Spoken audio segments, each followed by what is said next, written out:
Hi, I'm Loriana Harrison, DLP Marketing, and I've got today with me Shelby, Old Republic title.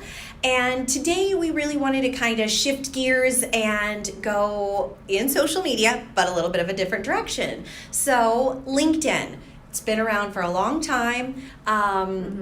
Lots of different uses. I think they add all sorts of different things, but there's algorithms and what can you actually use it for in the real estate industry? So what are your thoughts with LinkedIn? Yeah, well, people always think about LinkedIn as the professional network, which for the most part still is. But I love the trend of people showing their personality more on LinkedIn. It's not just for finding a job. Like, I've heard someone, when they realize an employee was on LinkedIn, they're like, wait, are they trying to find another job? And it's not about that. It's, obviously that's an element of LinkedIn.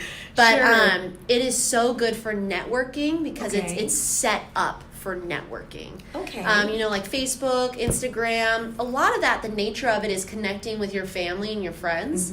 LinkedIn, the nature of it is connecting with other professionals. So when you think about it for real estate, like for a realtor, if you think of the average price point of your listings, those people, especially if it's on the higher end, they generally have very good jobs. And people with great careers tend to have LinkedIn accounts. So it makes sense. There's that correlation. Absolutely. Yeah. So what do you mean by networking on, I mean, how does that work on LinkedIn? So you have connections on LinkedIn, and being able to see what other people are posting about their industry. A lot of people post things about like trends in the industry, what's happening with their companies. So being very knowledgeable of what's happening in the industries that people are working in, and also real estate. So some people kind of make the faux pas of like posting a ton of listings on LinkedIn, how they would, they use the same post that they post on Facebook, like on LinkedIn. It deserves a little different of a treatment. Like LinkedIn is all about the value and the knowledge you can share with others. And then also some personality to it. It's definitely not the type of place where you would just vent about your personal life. No political information. And, it's not the nature. You might get some backlash from people doing that. A lot of people hate seeing that stuff on LinkedIn because it should just all be about what knowledge and value you can bring for other people.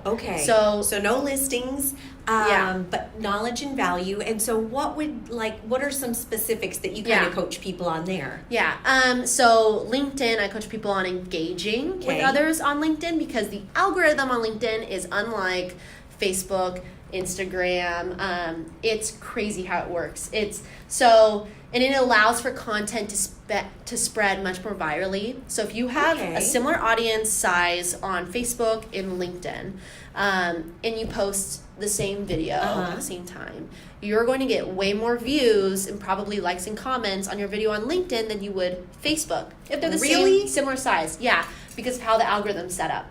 So that's fascinating. Let's say there's 3 people. So person 1 and 2 are connected on LinkedIn. Person 2 and 3 are connected on LinkedIn, but person 1 and 3 are not. So they would be what's considered second connections. It's like the friend of a friend.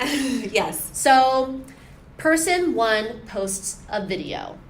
Person 2, they're connected, comments on it. All of a sudden, person 3, who's not even connected with person 1, sees their video in their feed. And how does that happen when they're not following? They're not following or friends with them. That's because person 2 is the middle ground. So because they commented on that photo, it shows up in person 3's photo of, so-and-so commented on this photo. I had no idea. Commented on this video. So, that's so crazy. How does content show up in your feed if you're not even connected with that person? It's just because your connection left a comment on someone else's content that all of a sudden is showing up in your feed. So the key really is posting and having some sort posting of content. great strategy Yeah. for the content and showcasing your expertise. Yeah. And so if you're not showing your listings and you're kind of talking about things within our industry, maybe tidbits from Mike Orr and the Cromford Report, that would be helpful. Okay. Stuff that's going to be a real value add. So a lot of people get in the habit of sharing articles to LinkedIn, which is okay in and of itself, but go one step further and add your opinion. Okay. Or your perspective to the article, because you see so much sharing and it's more just a quick thing, but it doesn't show your level of expertise. Absolutely. Because it does something to be sharing valuable articles, but people know that it's not coming from you. But if you show your perspective, like, it doesn't even have to agree with the article. You could say, what do you think on this? Here's my take. Blah, blah, blah, blah, blah. I want to know what you think. Leave a comment. Absolutely. Or comment what you think about this. Like, when new developments are happening in Phoenix, like new freeways. Yes. And that impacts all of us. Yeah. And so, like, that's a great idea of something to post on LinkedIn. But, like, put your perspective of how you think it's going to affect those who live in that area. Is it, do you think it's for the greater good? Like, is this a good move? Stuff like that That's performs great. Well on LinkedIn. And then all of a sudden, you're also seen as that local expert, which most realtors want to be seen as. Absolutely. That local expert. Or talk about, how you were able to change, like, in a previously expired listing, like how you were able to sell it for, such amount of price days. per square foot, days on market, those kinds of things. Because your potential consumer, also your LinkedIn profile will show up in Google if someone Googles your name. But if your potential client is out there and they have a career, they might search for you on LinkedIn. Okay. And if they don't see you on LinkedIn, or maybe they see you on LinkedIn, but your profile has not been touched for a very long time, you look like you're not that with it, like not very professional. What about banner images, right? Was that 2018 maybe that banner images on LinkedIn became kind of part of the package? Updating, having something there instead of the little stars and the blue sky that you can have. And that's just one small thing and I see a lot of on LinkedIn is people not paying attention. Yeah, and then you've got to make sure that image looks great on a cell phone.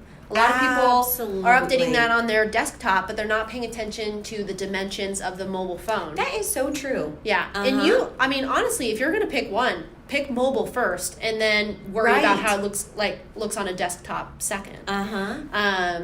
And I see that a lot. Like, people put those banner images with their logos. Yes. But when it's on your phone, like, your cell phone number's cut off. Like, your logo's cut off.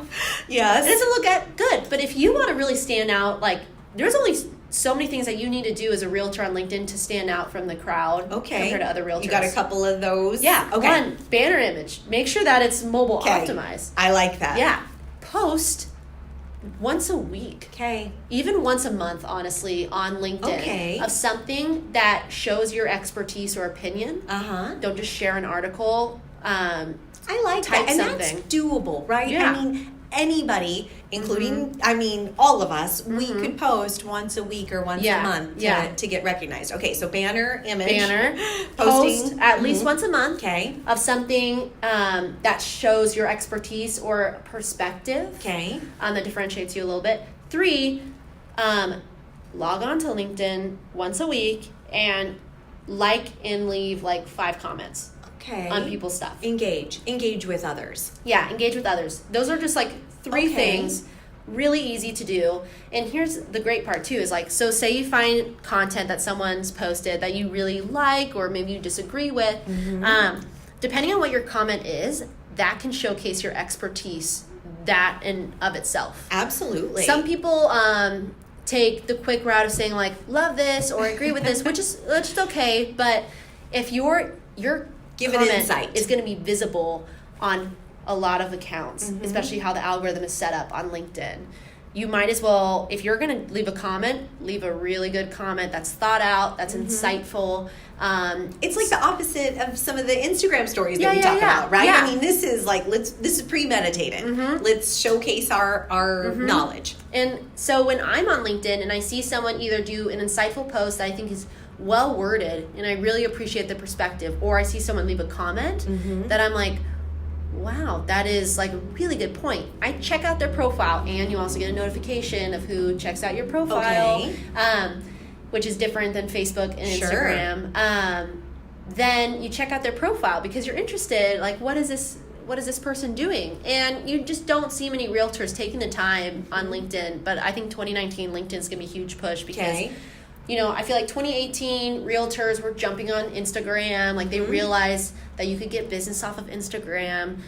In 2019, though, a lot of realtors are still trying to figure out Instagram, but there's even more shift towards LinkedIn. And a lot of us, like for me, 2019, using LinkedIn more has been a goal of mine. It's been really hard because I've been really busy and I just go all in on Instagram.